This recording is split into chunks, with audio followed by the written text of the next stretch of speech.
What's going on YouTube? Modeling that back at you. So I got part one up here of the F-15 build. So as you can see, I got the lower part of the cockpit, nose wheel well all assembled. Was debating if I could leave this part off or if I had to put it in. Did some test fitting with the nose pieces, which are sitting over here. And you actually have to, in order for it to actually get put into place where it needs to go.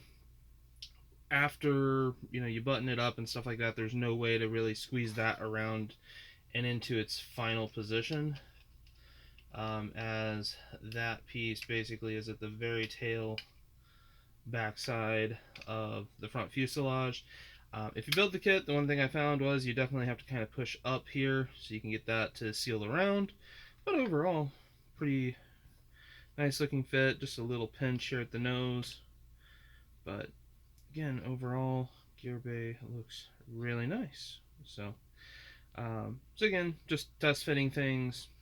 It's the best thing to do, obviously, for good fitment, everything like that.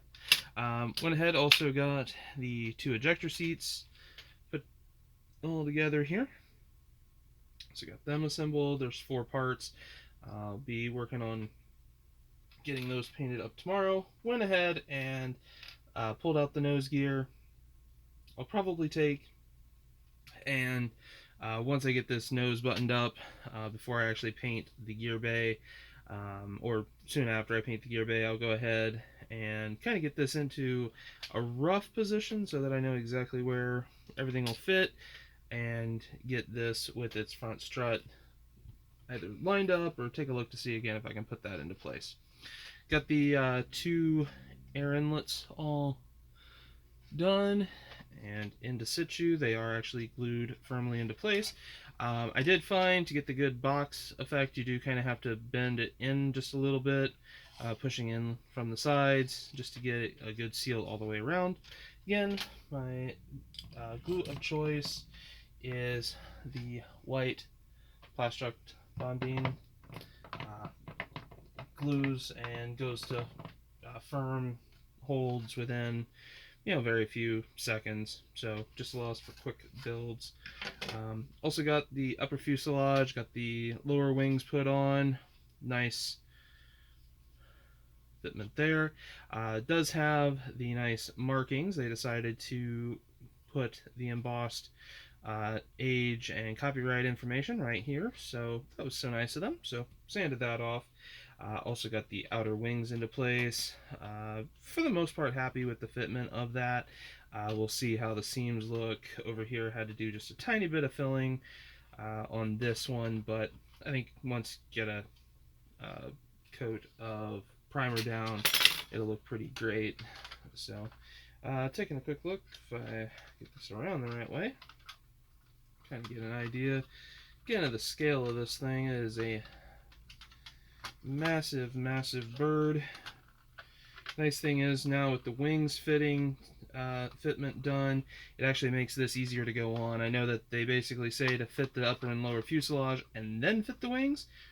Honestly, after doing it this way, I would almost recommend the opposite, just because again the lower clamshell here, it just wants to push out like in this direction, so having it to where you can really kind of squeeze it and then lock it together gets you a good fitment. You can then do some more test fitting, just kind of see how things go. So again, first time I think I'll actually be test fitting this, just quick little see how this looks kind of a thing.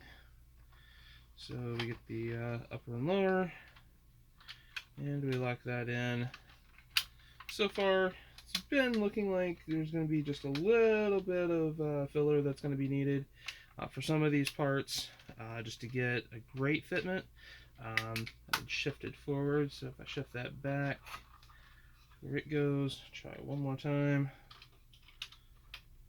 Again, the nice complex nose of these kits, but overall, actually might not be too bad once you actually have that front end fully buttoned up.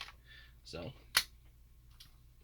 obviously that will be for a later time once I have everything painted, especially within the cockpit here and things like that. So again, quick video. Just wanted to give you guys a quick rundown on build night number 1. Again, the one thing I absolutely love about this stuff, again, using high quality dental micro brushes. These are from Microbrush. They're the same manufacturer that produces the 10-pack that you can get at Hobby Lobby, but the great thing is, again, they're high quality. They don't really dissolve as much, and just a small little tiny dollop of it works a heck of a lot better than even, a standard Tamiya extra thin brush. So hope you guys are enjoying the series here, and I will catch you in the next one.